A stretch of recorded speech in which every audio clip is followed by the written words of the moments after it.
कहें कि सतीश पूनिया पूरी तरीके से अंदर डूब चुके हैं। दुगाई नाराज हो जाए, पार्टी राजी रहे तो मुश्किल हो जाए, अपने तो सबको राजी रखना पड़ता है। तो आपने ऐसा क्या कहा जो बाकी नहीं कह पाए? बीजेपी के अंदर काम करने का तरीका बिल्कुल अलग है और बीजेपी फैसले करती है, कार्यकर्ताओं के हक में करती है, सम्मान से करती है, संतुलन के साथ करती है और एक रणनीति के साथ करती है।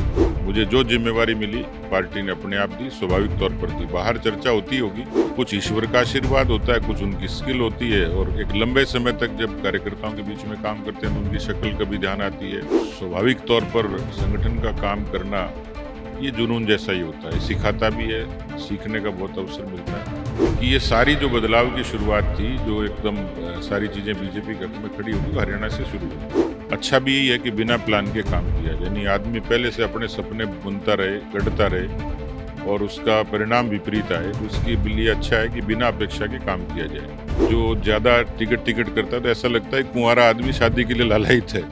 हमारे साथ में बातचीत करने के लिए इस वक्त राजस्थान के कद्दावर नेता, भारतीय जनता पार्टी के पूर्व प्रदेश अध्यक्ष और हरियाणा के प्रभारी और अभी ये कहें कि राज्यसभा जाने वाले कद्दावर नेता सतीश पूनिया साथ में हैं। सबसे पहले तो ये बता दीजिए कि आपने ऐसा क्या कहा होगा वहाँ, या फिर आपके आला कमान से बात की होगी, या फिर उन्होंने आपके नाम का चयन किया होगा, तो आपने ऐसा क्या कहा जो बाकी नहीं कह पाए? नहीं, हमारे यहाँ कहने की आवश्यकता नहीं होती है और मैंने तो जीवन में, आज ये किसी को अतिशयोक्ति लग सकती है, आश्चर्य हो सकता है, पर आज तक मैं किसी से कुछ मांगने या इच्छा करके कुछ बताने के लिए कभी नहीं गया। मुझे जो जिम्मेवारी मिली पार्टी ने अपने आप दी, स्वाभाविक तौर पर दी। बाहर चर्चा होती होगी, जो बहुत सारे शुभचिंतक हैं उनको चिंता होती रहती है, उनकी इच्छा होती है, पर यह सत्य है, ध्रुव सत्य है कि आज तक मैंने अपने बारे में किसी जिम्मेवारी के लिए, केवल आज नहीं, विद्यार्थी परिषद और युवा मोर्चे के जमाने से और पार्टी के जमाने से।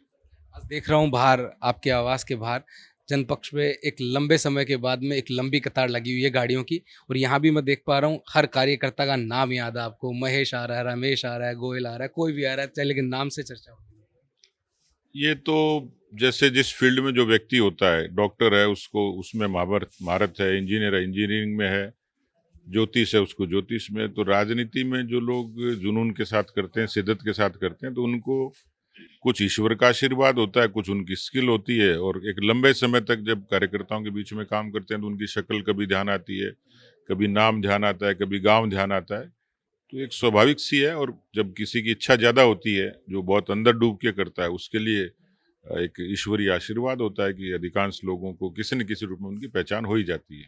ये कहें कि सतीश पूनिया पूरी तरीके से अंदर डूब चुके हैं। नहीं, काम तो स्वामी विवेकानंद जी ने कहा था कि या तो करो मत, और करो तो डूब के करो। तो जब ये इस दिशा में चल पड़े थे किसी समय, और जब ये तय हो गया था कि इसी लाइन में और इसी फील्ड में काम करना है, उसमें भी जैसे संगठन, मतलब हमारी प्राथमिकता भी है और संगठन का काम अच्छा भी लगता है, वहाँ एक रेस्पेक्ट अलग तरीके की है, तो स्वाभाविक तौर पर संगठन का काम करना ये जुनून जैसा ही होता है, सिखाता भी है, सीखने का बहुत अवसर मिलता है, ये एक एडिक्शन जैसा है।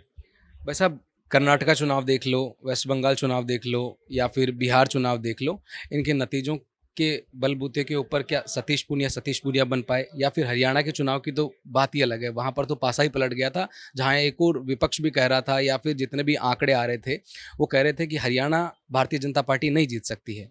सतीश पूनिया को वो जिम्मेदारी दी गई, उसके बाद में भेजा गया, वहां से चुनाव जिताकर लेकर आए, और अब 3 जो राज्यों के चुनाव हुए उनका नतीजा आपने देखा। पिछले दिनों काफी लोगों ने बंगाल की जीत के बाद, हरियाणा की जीत के बाद में, और किसी न किसी कार्यकर्ताओं का कोई असाइनमेंट मिलता है, जैसे मेरा जब ये डिक्लेरेशन हुआ तो कुछ अच्छे जर्नलिस्ट ने कुछ ब्लॉग लिखे हैं और इवन कांग्रेस के कुछ कार्यकर्ताओं ने, मैं नाम लेके बता सकता हूं कि कुछ कार्यकर्ताओं ने और ट्वीट किया है एक्स पे।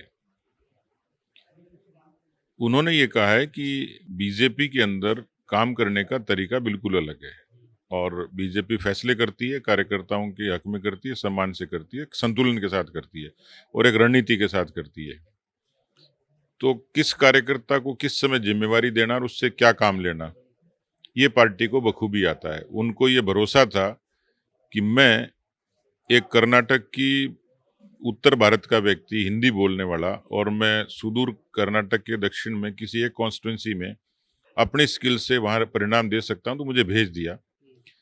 उन्होंने जब ये भरोसा किया तो मेरे मन में यही था कि मुझे जब इतनी बड़ी जिम्मेवारी दी है, मैं उसको एक कॉन्स्टिट्यूंसी नहीं मानी, एक चैलेंज माना, वहाँ परिणाम दिया, तो स्वाभाविक सी बात है कि उनको ये बात नोटिस हुई कि हाँ, ये आदमी किसी भी परिस्थिति में काम कर सकता है। नंबर वन, आमतौर पर लोग इसको स्वीकार कम करते हैं कि हर परिस्थिति में काम कैसे करें। दूसरा, हरियाणा का चुनाव, आज इसकी चर्चा, इतने चुनाव जीतने के बाद भी हरियाणा की चुनाव हमेशा चर्चा होएगी।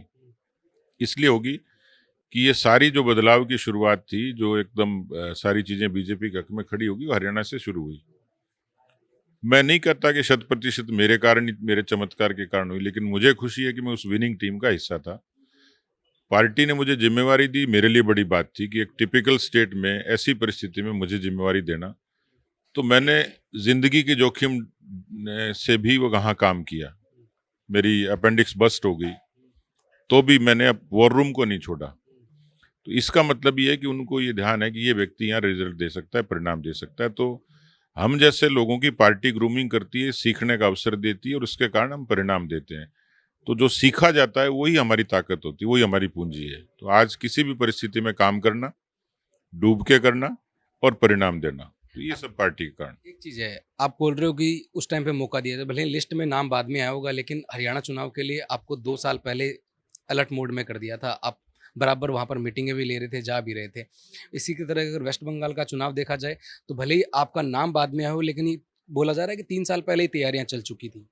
नहीं, बंगाल में तो मैं नहीं था, लेकिन बिहार और दिल्ली और हरियाणा के बाद में जैसे महाराष्ट्र का चुनाव हुआ, उसके बाद दिल्ली का चुनाव हुआ। बीजेपी हर चुनाव में कुछ कुछ चीजें ऐड करती है। महाराष्ट्र में तो आपको किंग मेकर कहा गया। नहीं, महाराष्ट्र में भी मैं नहीं था, मैं दिल्ली, बिहार और हरियाणा, 3 प्रदेशों में। लेकिन जो हरियाणा में हमने शुरुआत की, उसके आगे जो एक्सपेरिमेंट बढ़ते गए चुनाव जीतने के लिए, हर रणनीतिक तौर पर चीजें ऐड होती चली गई, तो उसके कारण पार्टी को और ज्यादा अच्छे तरीके से मजबूती मिलती चली गई।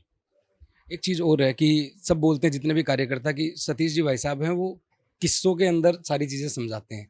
बाकी बोले मीटिंग होती थी, वो कोई ना कोई किस्सा लेकर आते थे, बाद में उसको जोड़ते थे, देखो भाई उन्होंने भी कर दिया तो अपने भी कर सकते हैं। वो लूपहोल जहाँ पर जो दूर करते गए आप धीरे-धीरे, तो वो किस्सों से राजनीति का सफ़र बिरजन पक्ष का, फिर किताब के अंदर सारे आपने इतिहास गढ़े, पुरानी सरकार को, सबको आपने देखा है बखूबी। अब सतीश पूनिया अपने आप को किस ओहदे पर मानते हैं और अब आगे का क्या प्लान है? नहीं, ओहदे की भी कोई उसकी मुझे लगता है कोई आवश्यकता नहीं है, और कोई प्लान भी नहीं होता है। अच्छा भी यही है कि बिना प्लान के काम किया जाए। नहीं, आदमी पहले से अपने सपने बुनता रहे, गढ़ता रहे, और उसका परिणाम विपरीत आए, तो इसके लिए अच्छा है कि बिना अपेक्षा के काम किया जाए। उसका जो आनंद है, उस जैसा कोई आनंद नहीं हो सकता। लेकिन इसमें बड़ी बात यह कि पार्टी का भरोसा बड़ी चीज है। आपने क्या सोचा, आप क्या बनने वाले और क्या बन सकते हो, जो आदमी इन चीजों में दिमाग लगाएगा तो परेशान हो जाएगा। ज्यादा अच्छा है कि अपना काम करिए और ईश्वर पर छोड़ दीजिए। वही व्यक्ति यहाँ सुख पाता है।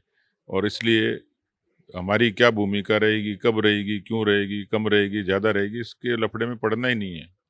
पार्टी ने निर्णय करना है, पार्टी जो भूमिका देगी वो काम अच्छे से करना एक है। आधा किस्सा जब आपको लगा कि वो टर्निंग पॉइंट था, अपने राजनीति का भी कहे या फिर हरियाणा चुनाव का रहे, तमाम क्योंकि किस्सों के साथ में सुनाते हो आप हर चीज़। नहीं, किस्से तो व्यक्ति का पैदा होने से लेके मरने तक किस्से ही किस्से होते हैं। ये जीवन की कहानी भी है और किस्से भी हैं, शुरुआत भी और ख़त्म भी हो जाते हैं।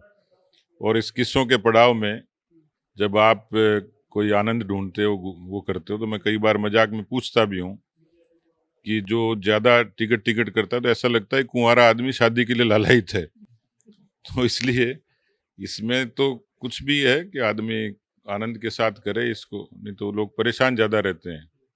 यहाँ तो आदमी को आयोडेक्स मलिए और काम पर चलिए कि स्प्रिट से करना चाहिए।